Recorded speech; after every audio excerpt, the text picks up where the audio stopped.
Alright, so I think we can collectively agree that anime this year as a whole, for lack of a better word, has been ass. Corona sort of messed up the scheduling for big shows, and shows that came out this year were pretty much kinda weak. Although I'll give 2020 anime some credit because it is pretty hard to compete with last year because, you know, the insane amount of bangers that came out last year, you just can't compete with that. Don't get me wrong, 2020 animes were cool and all, you know, there were a couple heavy hitters. You got Misfit of the Demon Academy or whatever, Gleipnir, Tower of God, which were all cool shows. But there's just something about anime this year that it just couldn't keep me excited to continue watching. I'd sort of watch an episode or two, then I wouldn't have the will to continue, so I'd, you know, fuck off and do something else for 2 or 3 weeks. Then I'd come back just to watch one episode again and take another break. This has caused me this year to be pretty backed up on anime. You know, I still gotta finish it all the way back in spring 2020, so I was kind of late checking out these new 2020 fall shows. I never really got the excitement or urge to be like, oh shit, you know, there's a new Gleipnir episode this Friday or a new God of High School episode. It was more like, okay, you know, I'll get to it when I have time. So this has led me to been taking breaks off anime for a little bit, you know, every month or month and a half. And literally it's like 8 weeks in and I'm finally checking out my first fall 2020 show.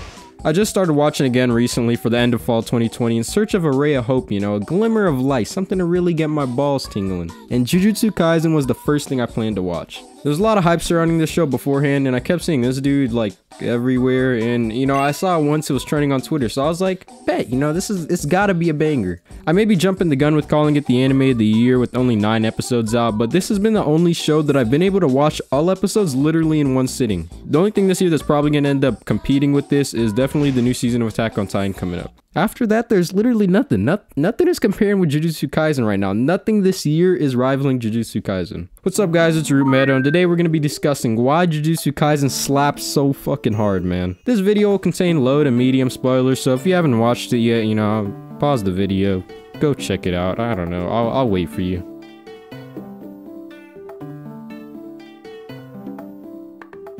Alright, so if you're back, that shit was fire, wasn't it? I told you. And if you're already here, you know, welcome back. Now, Jujutsu Kaisen is a show following our main protagonist Itadori and his adventures in becoming a Jujutsu sorcerer after his unfortunate run-in with a special grade cursed item. He is faced with death, causing his only choice of survival to be to consume this special grade item, which, you know, looks like a nasty ass finger. And we come to know it as a piece of the legendary demon Sukuna. Sukuna is said to be the strongest cursed spirit, and he now resides in Itadori's body. Itadori is given the choice to continue to collect the rest of the cursed items, which would be, you know, the guy's fingers, his toes, you know, you gotta eat the rest of those, or he could just be killed now. So it's kind of a lose-lose situation, but obviously he decides to collect the rest of the pieces of Sukuna to destroy him. The first thing I liked about this show is how Sukuna's not really given a choice. You either go on this journey or you die. Most shonen main characters are just like, oh, I wanna get stronger, I wanna get strong.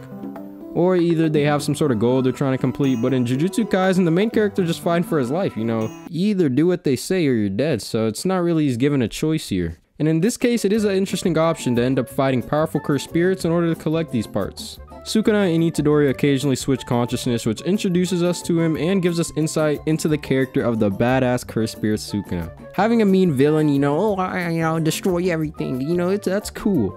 But if you can do this while getting viewers to like your villain, it's even better.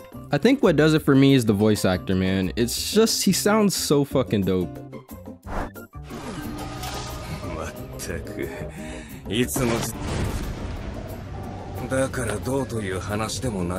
I mean, it's not really surprising when you learn the voice actor who voices Sukuna also did like Grimmjow, Professor Aizawa, Captain Yami. It's just a bunch of badass characters. Sukuna's pretty much a demon that loves to fight, cause chaos, you know, demon shit. And he's clearly unhappy about residing in Itadori's body.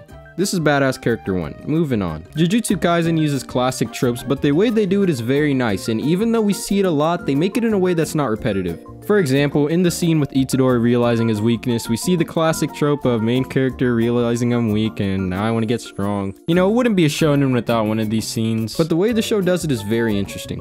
While introducing his reason to get stronger, they also accomplish many other goals. First off, they introduce Sukuna. Second off, they develop the side characters really well, specifically Megumi. Third off, they show the amount of potential Gojo has for Itadori. And fourth, they create the pact that Itadori and Sukuna make in his mind. You know, there's always this assumption that every anime reviewer hates common tropes, nothing like that. But no, that's not the case at all. If I hated common tropes, I'd hate Isekai, but I don't. Look at reincarnated into a slime. It has one of the most generic isekai intros, you know, just a random dude running around with a knife and the main character just ends up getting stabbed. But then it throws you into a world as a slime, you know, you're talking to a dragon, absorbing shit, you know, all types of crazy stuff to take your mind away from that. I don't mind tropes at all, but you just have to be able to make them interesting, you know, not just the straightforward type, and don't dwell on them too much. The story itself is unique and the side characters are extremely likable. There's nothing really jaw-dropping or like something that wows me about Megabi and Nobara, but it doesn't matter because the show at least makes them likable to viewers. Alright guys, and I already told you about badass character number 1, but then there's one character that adds to this show with his popularity and just being so fucking cool, man. It's that boy Gojo. There's a reason why Gojo is probably the most popular character this season, and for me it's a mixture of two things: his personality and his strength. The show portrays Gojo in the beginning as this carefree, goofy guy, you know, doesn't really have a care in the world, and that in itself just made him really likable to begin with. But then when they show us, no, this isn't your average Jujutsu sorcerer, no.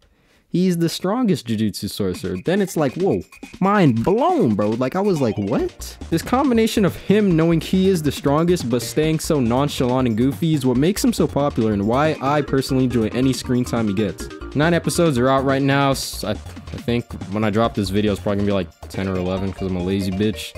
But yeah, it's a 24 episode show, so I have no doubt that the rest of this show will end up keeping me entertained for the rest of this season and of winter 2021 too. Hello guys, I have an important message to share with you. Did you know that only 2% of Routemeadow's watchers are subscribed?